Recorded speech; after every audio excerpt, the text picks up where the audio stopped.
나는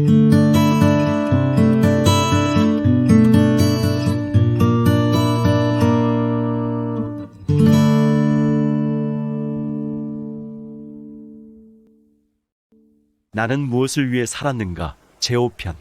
쉽게 포착하긴 힘들지만 자연에는 보이지 않는 힘이 있고 그것이 우리에게 그 무엇을 준다고 나는 생각한다. 무의식적으로 그것을 따르기만 해도 자연의 힘은 우리를 좋은 방향으로 이끌어준다. 그 힘은 우리가 어떤 길로 산책하든 우리를 피해가지 않는다.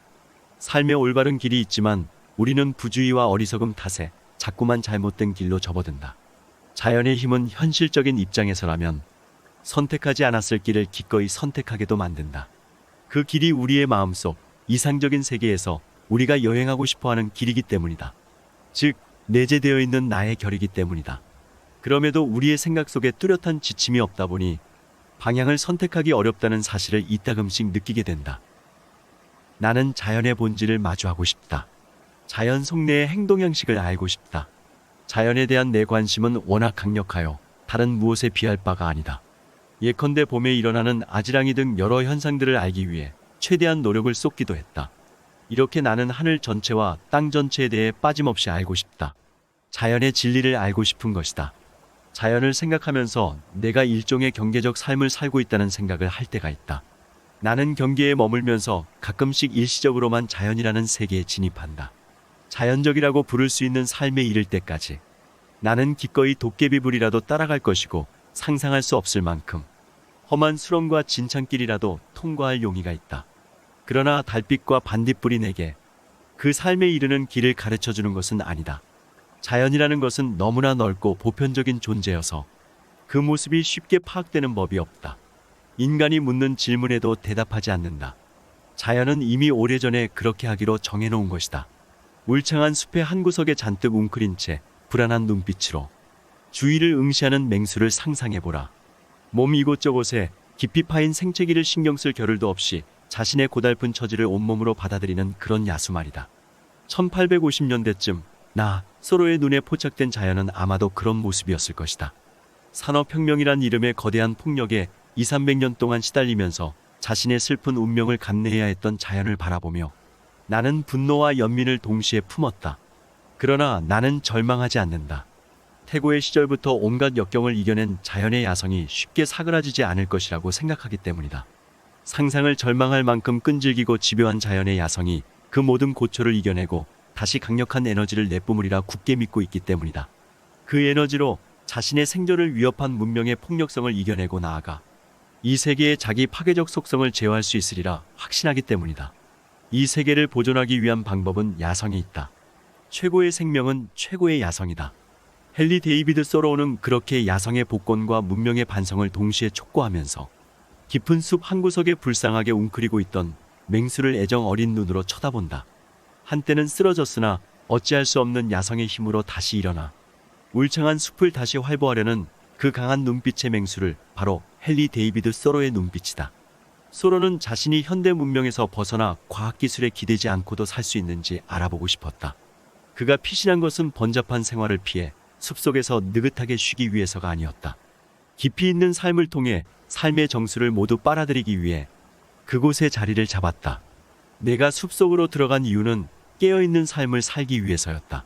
삶의 본질적인 사실만을 직시하고 그로부터 교훈을 얻을 수 있을지 알아보고 내가 숨을 거둘 때 깨어있는 삶을 살지 않았다고 후회하지 않도록 하기 위해서였다. 소로는 대부분의 사람이 삶을 놓치고 있다고 생각했다. 기존에 살던 방식에 길들여져 있어 다른 방식의 삶이 있다는 것을 알지 못한다는 것이다. 사람들은 마치 통상적인 삶의 방식을 선호했기에 그것을 의도적으로 선택한 것처럼 보인다. 그러나 사실상 그들은 자신에게 선택의 여지가 없다고 생각한다.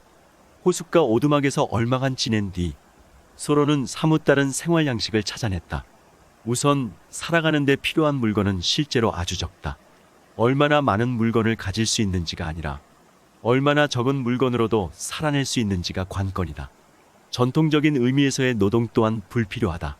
우리가 하는 일 가운데 진정 중요한 일은 없다. 우리가 약 50km를 걸어가려면 하루가 걸린다.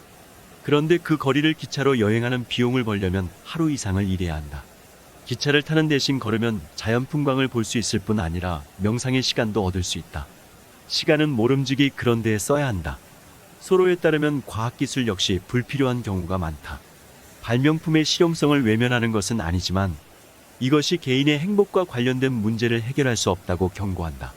인간의 발명품들은 그저 인간의 삶을 좀 편리하게 만들었을 뿐이다. 더 이상 더 이하도 아니다. 영국의 산업혁명 당시 방직기의 발명으로 옷을 다량으로 생산하기 시작했다. 이 또한 무슨 의미가 있는가? 곰곰이 생각해보자. 배틀로 어머니들이 옹기종기 앉아 주변 정담을 나누며 파한대소하며 며칠 만에 지어낸 옷이 더 가치가 있는 것이 아닐까. 우리의 옷장을 들여다보자. 몇 년 동안 입지 않은 옷이 얼마나 많이 걸려 있는가. 바로 이것들은 지금 나에게는 아무 의미가 없고 부질없는 것이었다. 소로는 이 같은 눈앞의 모든 것을 뒤로하고 영성이 충만한 자연에 기대를 걸었다. 그는 늘 자연에서 신을 찾기 위해 정신을 집중하곤 했다. 동물과 숲, 폭포 등은 그 자체로 아름다울 뿐 아니라 생태계 내에서 나름의 역할을 수행한다. 우리 역시 자연의 일부임을 깨달아야 한다. 스스로를 자연 외부의 힘이나 지배자가 아니라 자연을 바라보는 조그마한 자연인으로 인식해야 한다. 현대 사회는 무시무시할 정도로 넓고 긴밀히 연결된 데다 도덕적인 문제까지 안고 있다. 헨리 데이비드 소로는 은둔자로 살면서 이런 사회에 접근하는 새로운 방식을 보여준다. 아니다. 영원히 지구를 우주에서 존재케 하는 생명사상이다. 물질적인 세계의 등을 돌리고 검소함을 중시하는 그의 생활은 경제적인 곤란을 겪고 있는 현 세계와 우리들에게 신선한 통찰과 지혜를 준다. 오늘은 여기서 이만 줄일까 합니다. 구독자 여러분, 벌써 내일 모레면 개묘년 2023년이 새로이 시작됩니다. 또 다른 태양이 밝아옵니다. 바라는 일, 하시고자 하는 일 모두 이루어져서 행복한 나날들이 쭉 이어나가길 멀리서나마 간절히 기도드리겠습니다. 우리 구독자님들 모두 화이팅! 평온하고 행복한 하루를 보내시길 바랍니다. 감사합니다.